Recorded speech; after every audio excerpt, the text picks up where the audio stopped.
नमस्कार. आरोग्य रुची किचन कट्टा परिवारात आपले स्वागत. आज आपण पाहणार आहोत पालक ह्या भाजीमध्ये मोठ्या प्रमाणात कॅल्शियम, आयर्न, फायबर हे घटक असतात आणि जे आपल्या शरीरास गरजेचे आहेत. तर अशी ही पालकाची भाजी, हटीव भाजी आज आपण बनवणार आहोत. त्यासाठी मी एक जुडी पालक घेतला आहे. त्याच्यावरती मी पानं निवडून घेतली आहेत. त्याच्यावरती मी मीठ घातलेलं आहे आणि स्वच्छ पाण्यामध्ये मी ते 2-3 वेळा पाण्यामध्ये धुवून घेतला आहे पालक. आपण पाहू शकता. तर अशी पालकाची पाने थोड्या पाण्यात भिजत ठेवली. त्यासाठी लागणारे साहित्य: हिंग, मेथीदाणे, मीठ, हळद, मोहरी, जिरं, तेल, बेसन, शेंगदाण्याचा कूट, लसूण, हिरव्या मिरच्या. आता ही पानं मी पाण्यातनं चांगली निथळून काढलेली आहेत आणि आता आपण ती बारीक चिरून घेऊयात. छान बारीक व्यवस्थित चिरून घेऊयात. पालक हा डायबिटीस असणाऱ्या लोकांनी खावा, त्यांच्यासाठीही खूप चांगला आहे. लहान मुलांनी तर खावाच. त्यात भरपूर प्रमाणात कॅल्शियम असतात, त्यामुळे मुलांच्या वाढीसाठी तो उपयुक्त आहे. आणि महत्त्वाचं म्हणजे त्यामध्ये भरपूर फायबर असतं पालकामध्ये आणि ते फायबर आपली चयापचय क्रिया चांगली सुधारण्यास मदत करतं, त्यामुळे आपले पचन चांगले होते. तर आता मी कढईमध्ये थोडंसं तेल घातलं आणि त्याच्यावरती 1-2 पाकळ्या लसणाच्या पालक टाकून परतून घेते कढईमध्ये. आपण पाहू शकता. एकदा झाकण ठेवून वाफ काढली मी त्याची.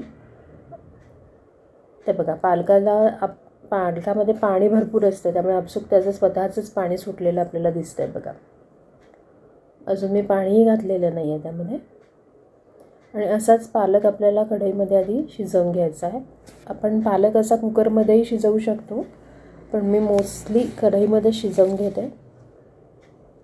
पुन्हा झाकण ठेवते आणि पालक शिजवून घेते. 1-2 मिनिटांनी पुन्हा काढले. बघा, आपण पाहू शकता किती छान शिजल्या गेला आपला पालक. आता आपण यामध्ये शिजलेल्या पालकाला थोडंसं रवीनं किंवा तुमच्याकडे स्मॅशर असेल तर त्याने असं स्मॅश करून घ्या. मी रवीने करते आहे. जेवढं पॉसिबल आहे तसं आपण स्मॅश करून घ्यायचं.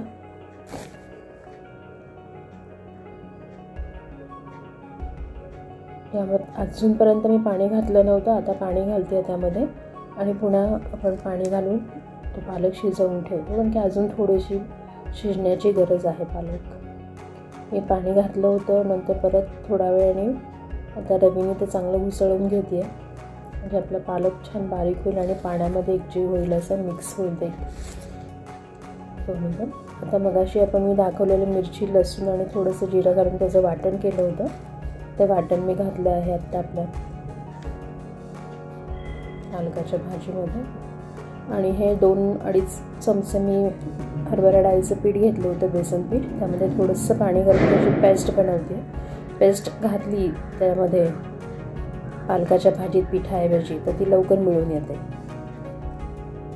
बघा, मी ती पेस्ट घातली, बनवलेली आपण पेस्ट घातली आहे बेसनाची, त्यामुळे ती लवकर मिळून येते. पीठ घातलं तर थोड्याशा गुठळ्या वगैरे होतात. यात पाहू शकता आपण गुठळ्या नाही झाल्या, अगदी व्यवस्थित त्यामध्ये ते मिक्स झालेली आहे. आता यामध्ये आणखी थोडंसं पाणी घालणार आहे मी. पाणी आपण हळूहळू थोडं वाढवत नेणार आहोत, कारण की पालकाला अंगभूत पाणी असतं आणि आता आपण बेसन घातलं त्यामुळे त्याला घट्टसरपणा आला. ते शिजलं पाहिजे, लागू नये कढईला मध्ये, म्हणून आणखी पाणी घातलेलं आहे. आपण लागेल तसं थोडं पाणी घालत राहणार आहोत त्यामध्ये. आता हा पालक आणखी थोडासा शिजला पाहिजे आणि बेसन पण शिजलं पाहिजे. ह्याच्यावरती झाकण ठेवून पुन्हा वाफ काढूयात. बेसन पण शिजणं गरजेचं आहे. झाकण काढलं, बघा छान त्याला आता उकळी फुटलेली आहे. बेसनही बऱ्यापैकी शिजत आलेलं आहे. त्यामध्ये आता आपण आबडधोबड शेंगदाण्याचं कूट घालणार आहोत. खूप बारीकही क्रश केलेले नाही शेंगदाण्याचं कूट, भाजलेले शेंगदाण्याचा कूट आहे हा. मी जवळ 2-3 चमचे हा शेंगदाण्याचा कूट घातले. आपल्या आवडीनुसार घालायचा. इव्हन अगदी भिजवलेली हरभरा डाळ घातली तरी खूप छान लागतं. हरभरा डाळ आणि बाकीची प्रोसेस सेम अशीच. आणि ही भाजी म्हणजे फुल ऑफ प्रोटीन आहेत, कारण की पालकात अंगभूत प्रोटीन असतंच. ही बघा मी फोडणीची तयारी केली. लाल मिरच्यांचे तुकडे आणि लसूण. इथे मी पळीमध्ये तेल घेतलं आहे, त्यात मोहरी, जिरं, घातले बघा. चांगली मोहरी तडतडती आहे, जिरं पण हे झाले बघा. थोडीशी मेथीदाणे घातलेत मी, मला फोडणीत आवडतात मेथीदाणे, घालावेच.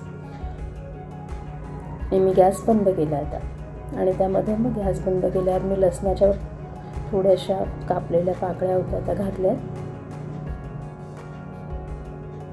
पाहू शकता किती छान फोडणी झाली आहे.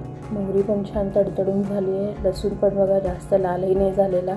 लसणाचा पूर्ण अर्क स्वाद त्यात उतरला तेलामध्ये आपल्या मोहरीचा आणि मेथीदाण्याचा. फोडणी खूप महत्त्वाची असते कुठल्याही पदार्थामध्ये.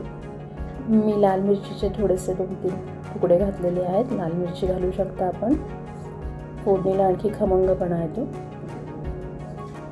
मेथीदाण्याने तो येतो. थोडंसं हिंग घातले. हिंग इथे थोडंसं जास्त वापरायचं आणि या भाजीत लसूण हे थोडा जास्तच वापरायचा वाटणामध्ये सुद्धा आणि असा फोडणीत पण बघा मी बराचसा घातला. हिंगही भरपूर घालायचं. आणि आता थोडंसं सेटल झालं की नंतर मी हळद घातली, आपण पाहू शकता. आणि आता ही फोडणी आपल्या भाजीवर घालूयात. बघा आपण किती सुंदर रंग येईल आता त्याचा. वा, छानच. फोडणी जमली ना कुठलाही पदार्थ जमलाच म्हणून समजा. पालक ही भाजी पण खाल्लीच गेली पाहिजे. आठवड्यातनं 1 ते 2 दिवसात तरी झालीच पाहिजे. पालकाची भाजी खा, परोठे खा, आमटी करा. हे बघा आपण पाहू शकता किती सुंदर रंग आलेला आहे. पुन्हा एकदा वाफ काढते, एकदा ती फोडणी त्यामध्ये मुरेल चांगली. हे बघा फोडणी छान मुरली आहे, छान रंग आला आपल्या पालकाच्या भाजीला. आता आपण हे बघा किती सुंदर वाटते की नाही आपली पालकची भाजी. आता ती आपण सर्व करूयात एका वाटीमध्ये. हे बघा असं जेवण असेल, उन्हाळा असो कुठलाही ऋतू असेल, खूप चमचमीत नसलं तरी पण खूप स्वादिष्ट अशी भाजी आहे. पोळी, भाकरी, भात कशाही बरोबर आपण खाऊ शकता. तर आजचा ही आपली पालकाची भाजी आपल्याला आवडली असेल तर आपल्या आरोग्य किचन कट्ट्याला नक्की लाईक, सबस्क्राईब आणि शेअर करा. आणि पुन्हा भेटूयात आरोग्य रुची किचन कट्ट्यावर.